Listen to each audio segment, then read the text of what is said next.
Choices क्या थी जब तहरीक इंसाफ जिसके आज़ाद उम्मीदवारों ने सबसे ज़्यादा सीटें हासिल की, लेकिन उन्होंने आउटराइटली रिजेक्ट कर दिया कि हम किसी पार्टी के साथ बात नहीं करेंगे। पीपल्स पार्टी के साथ ही इत्तेहाद बन सकता था, इसके अलावा तो कोई ऑप्शन था नहीं। उन्होंने पीपल्स पार्टी से भी बात करने से मना कर दिया। तो इसके बाद अगर कोई हुकूमत की शक्ल सामने आ सकती थी तो वो यही थी कि पीपल्स पार्टी और नून लीग होते। पीपल्स पार्टी ने फ़र्क ये रखा है कि वो नंबर्स में तो सपोर्ट कर रहे हैं, यानी कि पार्लियामेंट में सपोर्ट करेंगे, लेकिन वफाकी हुकूमत का हिस्सा नहीं बनेंगे, कोई मिनिस्ट्रीज नहीं लेंगे। तो मेरे ख्याल से इस जो स्प्लिट मैंडेट आया उसके बाद ये एक बेस्ट ऑप्शन था।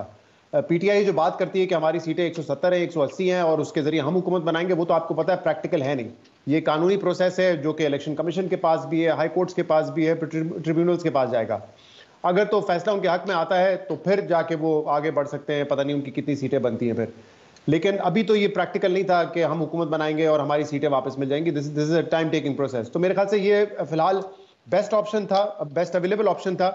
लेकिन जितने चैलेंजेस हैं उसके लिए तो पाकिस्तान की तारीख ये बताती है कि एक ज़्यादा स्ट्रांग हुकूमत होती तो वो शायद उन चैलेंजेस का बेहतर तरीके से सामना कर सकती थी। जैसे कि आपने आईएमएफ पे जाना है, आईएमएफ से डील करना है, आपने प्राइवेटाइजेशन को प्रोसेस को आगे बढ़ाना है।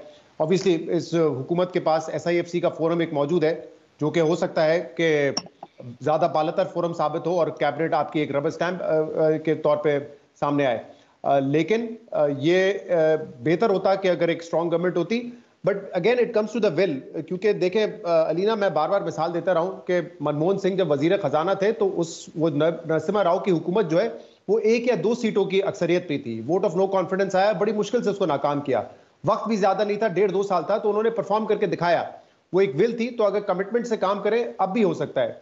लेकिन मेरे ख्याल से जो अनफॉर्चुनेट पार्ट था इस सारे गवर्नमेंट मेकिंग प्रोसेस का वो ये था कि यहां पे कोई वफाकी हुकूमत लेना नहीं चाहता था। 3 बड़ी पार्टीज के पास 3 सूबे थे, एक जगह कोalition गवर्नमेंट बन जाएगी बलूचिस्तान में, तो इनको कोई फिक्र नहीं थी कि सेंटर में हम ना ले गवर्नमेंट। पीपल्स पार्टी अभी भी हिस्सा नहीं है कैबिनेट का। खैबर पख्तूनख्वा में पीटीआई सेटिस्फाइड है, हमारी गवर्नमेंट है।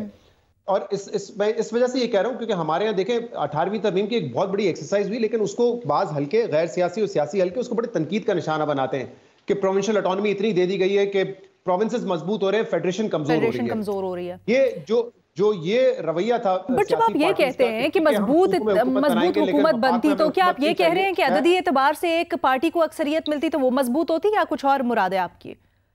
मैं अगर मुकम्मल कर लूँ इसका मेरा थॉट रह जाएगा। मैं ये कहना चाह रहा था, इन पॉलिटिकल पार्टीज को ये सोचने की जरूरत है कि जो इस तरह की वॉइसेस हैं आप उनको तकवीत पहुंचाते हैं जब आप ये बात करते हैं कि हमें सेंटर में हुकूमत नहीं बनाती। And this was initiated by Nawaz Sharif साहब, जिन्होंने सबसे पहल की हुकूमत से जान छुड़ाने में। उन्होंने कहा कि अब मैं नहीं बनूंगा वजीर आजम।